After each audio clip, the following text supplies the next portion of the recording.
قاتلانہ حملہ کیوں ہوا؟ اس کے پیچھے کیا تھا؟ تو میں پہلے تو آپ کے سامنے وہ پورا جو ایک ٹریل ہے یہاں پہنچنے کے لیے کہ کیا کیا راستے میں ایونٹس ہوئے جس کی وجہ سے ہم وہاں پہنچے وزیر آباد پہ، اور اس کے بعد کیا ہوا، اور اس کے بعد میرے چند سوال ہیں، اور مجھے ان کے جواب پتہ ہے، لیکن میں قوم کے سامنے وہ سوال رکھوں گا جب میں یہ آپ کو ہر مرحلے سے لے کے جاؤں۔ سب سے پہلے کیا ہوا؟ رجیم چینج ہوئی، رجیم چینج کی پوری سازش ہوئی۔ مجھے پتا اس سازش میں کون کون ملوث تھا، کس نے کیا پلاننگ کی، کیا ان کی سوچ تھی، کیسے انہوں نے پیسہ چلایا، کیسے ہمارے ایک آدمی نے فیصلہ کیا گورنمنٹ گرانے کا، کیسے اس نے جب حکم کیا تو ہمارے ایلائز ہمارے سے ہٹے، کیسے ہمارے لوگوں کو امریکن ایمبیسی میں ہمارے بیک بینچرز کو بلا کے بات چیت کی گئی، ان کی میٹنگز کی گئیں، اور وہ سب سے پہلے وہ لوٹا ہوئے، کیسے ان کو پیسے ملے، یہ سارا اب عوام سب سمجھ گئی ہے کہ یہ ہوا کیا تھا۔ گورنمنٹ گرا دی، 9 اپریل کو گورنمنٹ گر گئی، لیکن جو 10 اپریل کو ہوا وہ پاکستان کی تاریخ کا ایک پہلی دفعہ ایک اس طرح کا منظر قوم کے سامنے آیا، اور وہ کیا ہوا؟ پہلی دفعہ پاکستان کی قوم سڑکوں کے اوپر آئی، لاکھوں لوگ سڑکوں پہ آئے، اور سارے لاکھوں لوگوں نے ایک بات کہی کہ امپورٹڈ حکومت نامنظور۔ یہ کبھی بھی جو پلان کر رہے تھے، جو رجیم چینج کے پیچھے جو ماسٹر مائنڈ تھا، جنہوں نے ساری پلاننگ کی، یہ کوئی بھی نہیں یہ سمجھ رہا تھا کہ پاکستان میں یہ ہوگا، کیونکہ کبھی پہلے ہی نہیں ہوا تھا۔ گورنمنٹس گرائی جاتی تھی، مٹھائیاں بانٹی جاتی تھی، تو پہلی دفعہ ایک باشعور، ایک جاگی ہوئی، ایک بیدار قوم سڑکوں پہ نکلی، اور ان کو سمجھ آ گئی کہ یہ کیا ساری گیم ہوئی تھی، اور ہمارے اوپر اس ملک کے نامور ڈاکوؤں کو، جرائم پیشہ لوگوں کو مسلط کر دیا گیا۔ تو قوم کھڑی ہو گئی ان کے خلاف۔ قوم نے یہ واضح ایک پیغام دیا وہ سہولت کاروں کو، رجیم چینج کے جو لوگ تھے، جو غدار تھے، یہ ملک کے میں کہتا ہوں غدار تھے، جو میر جعفر تھے، قوم نے ان کو پیغام پہنچا دی کہ ہمارے لیے یہ ہمیں بھیڑ بکریوں کی طرح نہ رکھو، ہم اس چیز کو قبول نہیں کرتے، ہم انسان ہیں، ہم وہ لوگ ہیں جن میں اب شعور آ چکا ہے، اور پھر سوشل میڈیا کا زمانہ ہے، آپ کسی کی آواز ہی نہیں بند کر سکتے، جس کے پاس موبائل فون ہے اس کے پاس آواز آ گئی تھی۔ تو اس کے بعد یہ سوچا گیا جنہوں نے یہ رجیم چینج کی کہ جی اب یہ تھوڑی دیر کے لیے چلے گا، پھر یہ ایک غبارے سے بلون سے ہوا نکل جائے گی۔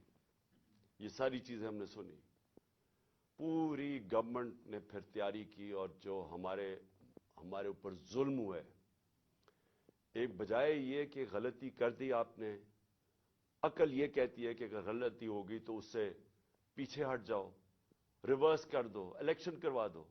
وہ آسان طریقہ تو یہ تھا، میں نے تو الیکشن اناؤنس کر دیے تھے، لیکن پورا زور لگا کے وہ الیکشن مسترد کیے گئے، اور اس کے بعد پھر یہ ان کو جب مسلط کیا گیا، تو جب قوم بار بار پیغام دینا شروع ہوئی کہ ہم آپ کے ساتھ نہیں ہیں، ہم اس کو قبول نہیں کرتے، الیکشنز ہوئے، بائی الیکشنز ہوئے، اس کے رزلٹ سامنے آ گئے۔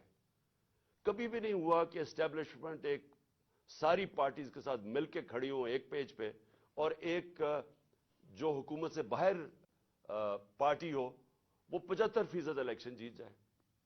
قوم نے پیغام دے دیا، لیکن بجائے اس کے کہ قوم کیا کہہ رہی ہے اس کی آواز سننے کے لیے، ایک طاقت کا استعمال کیا گیا، ہمارے اوپر تشدد کیا گیا، کیسز بنائے گئے۔ پتہ نہیں میرے اوپر کتنے 50-60 کیسز ہیں، مجھے تو یہ بھی نہیں یاد اب کتنے کیسز ہیں۔ مجھے دہشت گردی کا کیس بنایا گیا، پکڑنے آئے مجھے پولیس والے، اور اس کے بعد ہر قسم کے کیسز ہیں ڈسکوالیفائی کرنے کے لیے، کسی طرح راستے سے ہٹاؤ۔ جب پتہ چل گیا کہ عوام ادھر کھڑی ہے تو پھر بھی بجائے عوام کے ساتھ کھڑے ہونے کے, چوروں کے ساتھ کھڑے ہو کے کوشش کی گئی کہ کسی نہ کسی طرح اس کو راستے سے ہٹایا جائے. اور ہم نے ہر بات دیکھا استعمال کرتے ہوئے. 25 مئی کو جس طرح کا ظلم کیا گیا, کبھی ایسے نہیں ہوا کہ ایک پرامن احتجاج یہ جو ہمارا تھا لانگ مارچ, کتنی ہمارے خلاف 3 لانگ مارچز ہوئی, کوئی کسی کا راستہ نہیں روکا. یہاں 2 دن پہلے پولیس گھروں میں گھس کے چادر اور چار دیواری کو مسترد کر کے اس ملک کے جو ہمارا ایک اسلامی کلچر ہے, ہم خواتین کی گھر کی رسپیکٹ ہے اس ملک پہ, کہ ہم اس طرح فیملیز کے گھروں میں نہیں رات کے 3 بجے دوبارے چھلانگ کے پولیس گھس جائے. وہ گھسی, ان کو پکڑا, لوگوں کو لے کے گئے. 11 سال کے بچے کو پولیس اسٹیشن لے کے, کیونکہ باپ نہیں تھا, اس کو پولیس اسٹیشن لے گئے.